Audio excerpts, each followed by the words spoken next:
இலங்கையில் புதிய ஆட்சி மலர்ந்த போது இந்தியாவுக்கு கொஞ்சம் வித்தியாசமாக தான் பார்க்க வேண்டியதாக இருந்தது. ஏன்னா புதிதாக பொறுப்பேற்ற அனுரகுமார திசநாயக்கவும் சரி, அவருடைய கட்சியும் சரி, சீன ஆதரவு நிலைப்பாடு கொண்டவர்கள் அப்படின்றதுனால இந்தியாவுக்கு தற்பொழுது நம்மளுடைய பிராந்தியத்தில் ஒரு அச்சுறுத்தலான சூழல் ஏற்படுமோ அப்படின்ற ஒரு பதற்றம் ஆரம்பத்தில் இருந்துகிட்டே தான் இருந்தது. ஆனாலுமே இந்த அச்சுறுத்தல்களை எல்லாம் தாண்டி இலங்கை பொருளாதார சரிவிலிருந்து மீள்வதற்கு தொடர்ச்சியாக இந்தியா உதவிக்கிட்டே தான் இருந்தது. இந்த நிலையில் இலங்கைக்கு பிரதமர் நரேந்திர மோடி மேற்கொண்ட ஒரு பயணம் மிகவும் முக்கியத்துவம் வாய்ந்ததாக பார்க்கப்பட்டது. இதனால நம்ம முன்னாடி ஏற்பட்டிருக்கக்கூடிய ஒரு பிரதான கேள்வி என்னன்னு பார்த்தீங்கன்னா, வலுப்பெறுமா இந்தியா இலங்கை கூட்டுறவு? இந்த பயணத்தின் போது பிரதமருக்கும் அந்த நாட்டு அதிபர் திசநாயக்கும் இடையே 7 முக்கிய புரிந்துணர்வு ஒப்பந்தங்கள் கையெழுத்தாகியிருக்கு. அந்த 7 புரிந்துணர்வு ஒப்பந்தங்கள் எதுன்னு பார்த்தீங்கன்னா, பாதுகாப்பு கூட்டுறவு, எரிசக்தி கூட்டுறவு, கிழக்கு மாகாண மேம்பாடு, டிஜிட்டல் உட்கட்டமைப்பு, பொது சுகாதாரம். அது வைத்தி ஒரு பிளாட் வாங்கணுமா இல்ல ஒரு ஃபிளாட் வாங்கணுமான்னு ஒரே கன்ஃபியூஷன். ஒரு ரியல் எஸ்டேட் எக்ஸ்பர்ட் கிட்ட பேசு. எப்படி? பாஸ்வாலா பி தி பாஸ்.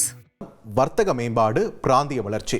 இந்த 7ல் பார்த்தீங்கன்னா கடைசி 4 இடத்துல இருக்கக்கூடியது ஒரு பொதுவான ஒரு புரிந்துணர்வு ஒப்பந்தங்களாக தான் நம்ம பார்க்கணும்.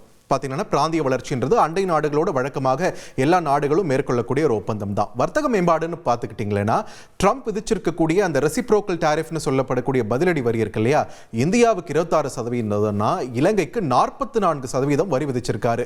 தெற்காசியாவிலே இலங்கைக்கு தான் அதிக வரி விதிச்சிருக்காரு. ஸோ அதில் இருந்து கொஞ்சம் சமாளிக்கிறதுக்கு இந்தியா கை கொடுக்கும் அப்படின்ற ஒரு உத்தரவாதமும் கொடுக்கப்பட்டிருக்கு. அதே மாதிரி இலங்கையோட பொது சுகாதாரமாக இருக்கட்டும், அந்த நாடு டிஜிட்டல் மயமாக்கலையும் சரி, அந்த உள்கட்டமைப்பை மேம்படுத்துவதற்கு இந்தியா தொடர்ந்து உதவி செய்யும் என்பதும் இந்த புரிந்துணர்வு ஒப்பந்தத்தில் கையெழுத்தாகியிருக்கு. இதில் முக்கியமாக பார்க்கப்பட வேண்டியது முதல் 3 விஷயங்கள் தான். அதில் நாம ஃபர்ஸ்ட் பார்க்க போகிறது என்னன்னு பார்த்தீங்கன்னா, இந்தியாவுக்கும் இலங்கைக்கும் கையெழுத்தாகி இருக்கக்கூடிய அந்த எரிசக்தி ஒப்பந்தம். இது இருதரப்பில் முத்தரப்பு எரிசக்தி ஒப்பந்தமாக மாறியிருக்கு.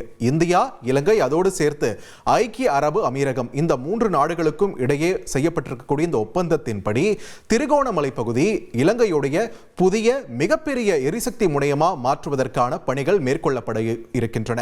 அதாவது இலங்கையில் ஏற்கனவே பார்த்தீங்கன்னா அம்பந்தோட்டை இந்த மாதிரியான இடங்கள்ல தான் நிறைய முதலீடுகள் இந்த எரிசக்தி துறையில் போடப்பட்டு வந்தது. இதுக்கு மாற்றாக தற்போது திரிகோணமலையுமே அதே அளவுக்கு ஒரு பவர்ஃபுல்லான ஒரு எரிசக்தி முனையமா மாற்றுவதற்கான ஒரு முதலீடுகள் இப்போ இந்த 3 நாடுகளுக்கு இடையே இந்த ஒப்பந்தமானது போடப்பட்டிருக்குது. இதுல UAE ஏன் இதுல இணைஞ்சிருக்காங்கன்னு பார்த்தீங்கன்னா, 2018 இருந்தே 3வது ஒரு நாடுல எரிசக்தி தொடர்பான இந்த ஒப்பந்தங்கள் வரும்போது இந்தியாவும் UAEயும் ஐக்கிய அரபு அமீரகமும் ஒரு ஸ்ட்ராட்டஜிக் பார்ட்னர்ஸாக தான் இருந்துட்டு இருந்திருக்காங்க. இது இலங்கையிலையும் தொடருது. ஸோ எரிசக்தியில் ஒரு முக்கியமான ஒப்பந்தம் போட்டிருக்கக்கூடிய அதே நிலையில் இலங்கையில் இருக்கக்கூடிய கிழக்கு மாகாண வளர்ச்சியில் இந்தியா ஒரு முக்கிய பங்கு வகிக்க போகுது.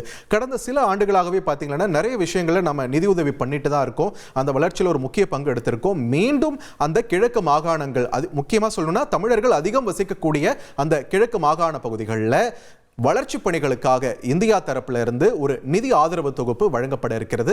240 கோடி இலங்கை ரூபாய் மதிப்பில் பிரதமர் நரேந்திர மோடி வழங்க இருப்பதாக சொல்லியிருக்கார். ஸோ இந்த விவகாரமும் தற்பொழுது இலங்கையில் முக்கிய அம்சமாக பார்க்கக்கூடிய ஒரு விஷயமா மாறி இருக்கு. இதனைத் தொடர்ந்து அடுத்து முக்கியமான ஒரு MOU, இந்த புரிந்துணர்வு ஒப்பந்தம் எதுன்னு பார்த்தீங்கன்னா, பாதுகாப்பு கூட்டுறவு ஒப்பந்தம் அப்படின்ற ஒரு விஷயம் தான். பார்த்தீங்கன்னா 1980கள் இறுதியில் இந்த அமைதிப்படை ஏற்படுத்தின தாக்கம், இதுக்கெல்லாம் அதற்கு தொடர்ந்து இலங்கையில் ஏற்பட்ட ஒரு ஸ்திரத்தன்மையின்மை, இதன் காரணமாக ஒரு அதிகாரப்பூர்வமான ஒரு பாதுகாப்பு கூட்டுறவு சம்பந்தமாக எந்த ஒரு ஒப்பந்தமும் போடப்படலை இரு நாடுகளுக்கும். ஸோ ஒரு நீண்ட இடைவெளிக்கு பிறகு முதல் முறையாக இரு நாடுகளுக்கும் இடையே பாதுகாப்புத்துறை ரீதியான ஒரு கூட்டுறவு ஒப்பந்தம் கையெழுத்தாகியிருக்கு. இதன்படி பார்க்கும்போது இரு நாட்டு அளவிலும் இராணுவ கூட்டு நடவடிக்கைகள் மேற்கொள்ளவும் அந்த பிராந்தியத்தில் இராணுவ நடவடிக்கைகளுக்கான ஒத்துழைப்பும் வழங்கப்படும் அப்படின்றது கையெழுத்தாகியிருக்கு.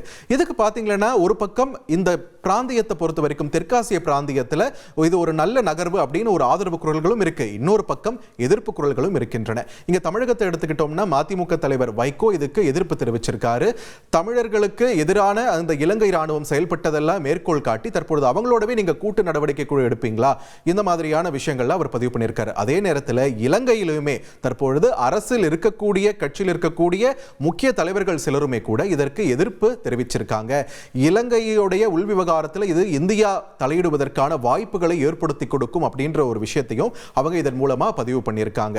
ஆனாலுமே இது இந்தியாவை பொறுத்த வரைக்கும் இலங்கை விவகாரத்தில் ஒரு முக்கிய நகர்வாக தான் பார்க்கப்படுது. அதற்கு காரணம் சீனா. ஸோ இந்த விவகாரத்தை பொறுத்த வரைக்கும் நம்ம எப்படி பார்க்கணும்னா இந்தியா வெர்சஸ் இலங்கை வெர்சஸ் சீனா, இந்தியா சீனா அப்படின்ற இரண்டு பெரிய நாடுகளுக்கு மத்தியில் ஒரு முக்கியமான ஒரு நகர்வு இலங்கையை தான் பார்க்க வேண்டியதாக இருக்கு. ஏன்னா அங்கே இலங்கையின் அம்பந்தோட்டைகளை பார்த்தீங்கன்னா சீனா தொடர்ந்து ஆதிக்கம் செலுத்தி கொண்டிருக்கிறது.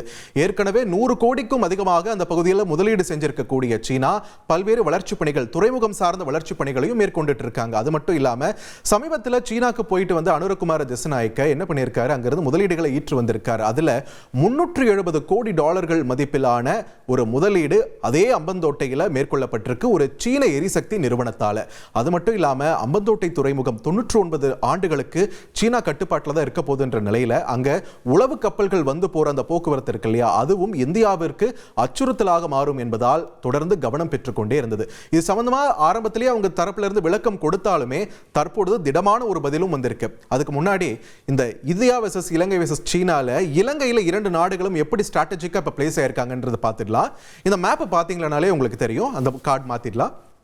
இதில் பார்த்தீங்கன்னா உங்களுக்கு தெரியும் எப்படி தென் பகுதியில் அம்பந்தோட்டை இருக்கு, நாட்டோட வடகிழக்கு பகுதியில் திரிகோணமலை இருக்கு. இந்த திரிகோணமலையை ஒட்டியிருக்கக்கூடிய அந்த கிழக்கு பகுதிகள் எல்லாம் பார்த்தீங்கன்னா தற்பொழுது இந்தியா தன்னுடைய தடத்தை ஆழமாக பதிக்கக்கூடிய ஒரு இடங்களாக மாறி வருகிறது. இதற்கு காரணமே பார்த்தீங்கன்னா தென் பகுதியில் அம்பந்தோட்டையை ஒட்டியிருக்கக்கூடிய சுற்றுவட்டார பகுதியில் சீனா செலுத்தி வரும் ஆதிக்கம் தான். ஸோ தற்பொழுது இந்த 2 பகுதிகளும் 2 பெரிய நாடுகளுடைய தடங்கள் பதிக்கப்பட்டு வந்திருக்கின்றன. இது இலங்கைக்கு பொருளாதார ரீதியாக ஒரு நல்ல ஒரு எதிர்காலத்தை ஏற்படுத்திடும் அப்படின்றது அவங்களோட நம்பிக்கை.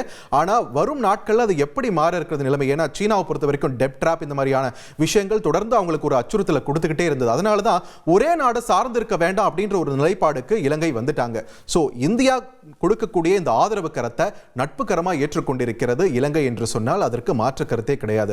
ஸோ இந்த நிலையில் இத்தனை கார்ட்ஸ்லையும் நீங்கள் பார்த்துருப்பீங்க, வலுப்பெருமா இந்தியா இலங்கை கூட்டுறவுன்னு தான் கேட்டுட்டு இருந்தோம். இதற்கான பதில் என்ன? வலுப்பெறும் இந்தியா இலங்கை கூட்டுறவு. 2 நாடுகளுக்கும் இடையேயான அந்த உறவு இன்னும் அடுத்த கட்டத்திற்கு நல்ல ஒரு இடத்தை நோக்கி தான் போகும் அப்படின்றாங்க. ஏன்னா இப்போ மறுபடியும் அனுரகுமார திசநாயக்க இலங்கை அதிபர் திடமா சொல்லியிருக்காரு. இதுக்கு முன்னாடி இந்த விஷயத்தை ஒரு பதிவு பண்ணாலுமே இப்போ எக்ஸ்ட்ரா திடமா அந்த பதில் வந்திருக்கு. எங்கள் நிலத்தையும் சரி கடற்பரப்பையும் சரி இந்தியாவுக்கு எதிராக பயன்படுத்த நாங்கள் அனுமதிக்க மாட்டோம் அப்படின்றத மீண்டும் ஒரு முறை திடமாக சொல்லியிருக்கிறார் அனுரகுமார திசநாயக்க. ஏன்னா இதே அனுரகுமார திசநாயக்க உள்ளிட்ட கட்சியினர் தான் இந்தியாவுக்கு எதிராக நிலைப்பாடு கொண்டு அங்க பேசிட்டு இருந்த காலமும் ஒன்று இருக்கு.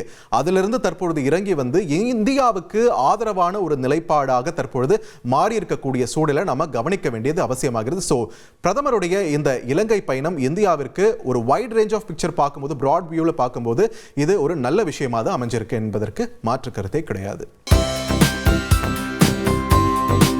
தந்தி டிவியை உங்கள் கேபிள் டிவி ஆபரேட்டரிடம் இலவசமாக கேட்டு பெறுங்கள்.